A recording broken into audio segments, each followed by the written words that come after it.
All right, so the last two exercises from that set of exercises are K and L, and both of these are extremely long. And by extremely long, I mean the proofs for these would last you around 20 lines at least.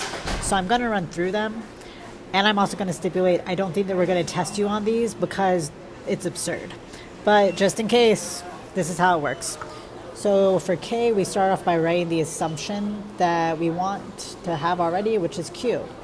And then notice that we have a biconditional in our conclusion. That means that we know that at some point we're going to go from the following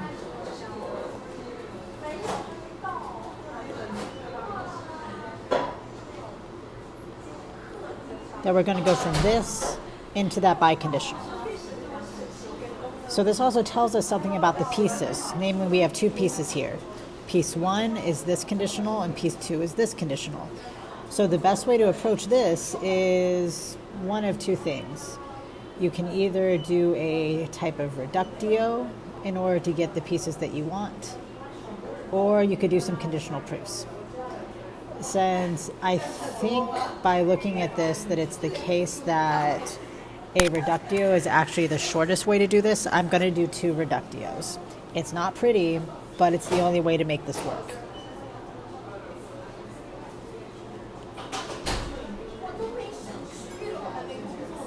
So I'm going to do the first part of the reductio because I'm going to have to scroll a little bit to be able to finish the rest of it. So for this one, let's say that we start off with Q, and then we're going to do a reductio of all of this side. So then we're going to assume that it's not the case that we have P and Q arrow P. Then we're going to turn that into P and Q and not P. So it should be pretty clear where we're going to be getting the contradiction from, I would hope.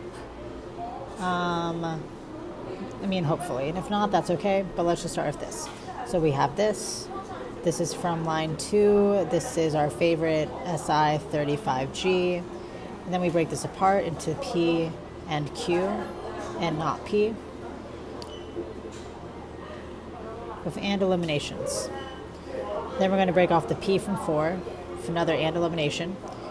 We stick them together. 5, 6, and introduction. And then we're going to go ahead and be able to say that it's not the case that we don't have this. Because line 2, 7, RAA. And then we're going to use a double negation to drop off those two negations. So there's part 1.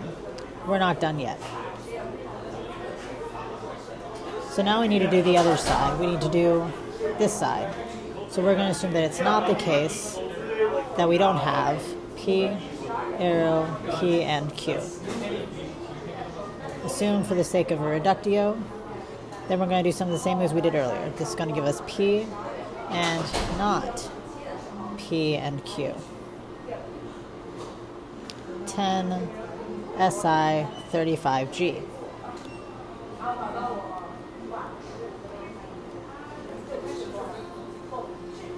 From here, we're going to want to break this apart into P and not P and Q. That's an and elimination.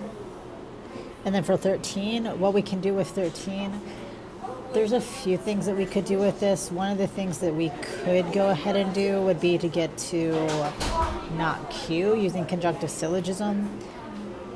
Let me think this through for a second. So we could do that. Yeah, let's do that. So let's use SI 34.1 to just be able to get to not Q. That's from 1213 SI 34.1. Remember, if I have P and I have not P and Q, in other words, if I know that I can't have them both, that guarantees that I end up not having the other piece.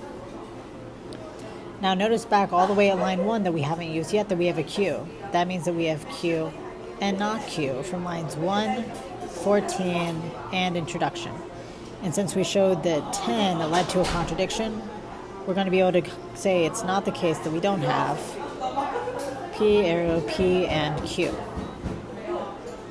from lines 10, 15, RAA. Then we drop off those two double negations.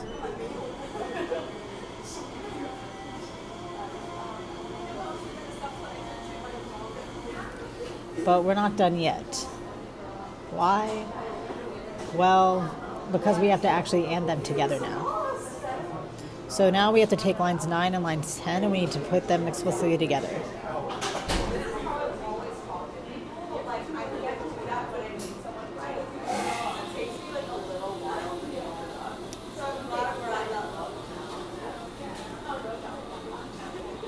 And this we can turn into a biconditional.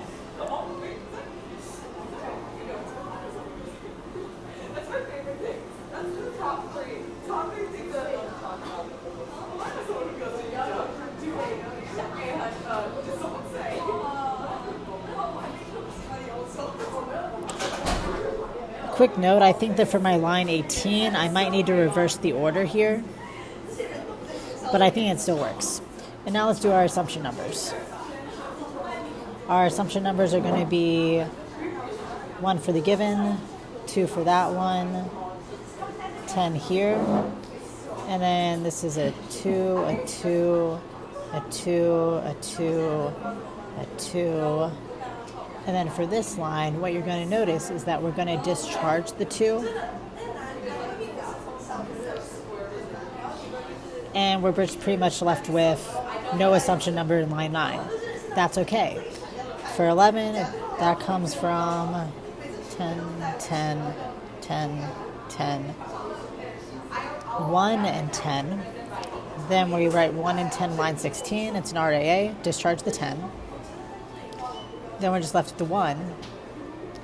Then after we have the 1, we end up having a 1 still because 9 and 17, there is no assumption number in 9, so we just get a 1. Then we just get a 1. So this is how to do K. It is long, it is obnoxious, but it is technically fair game. I did it a slightly different way in the files on Canvas, so I would recommend taking a look at those.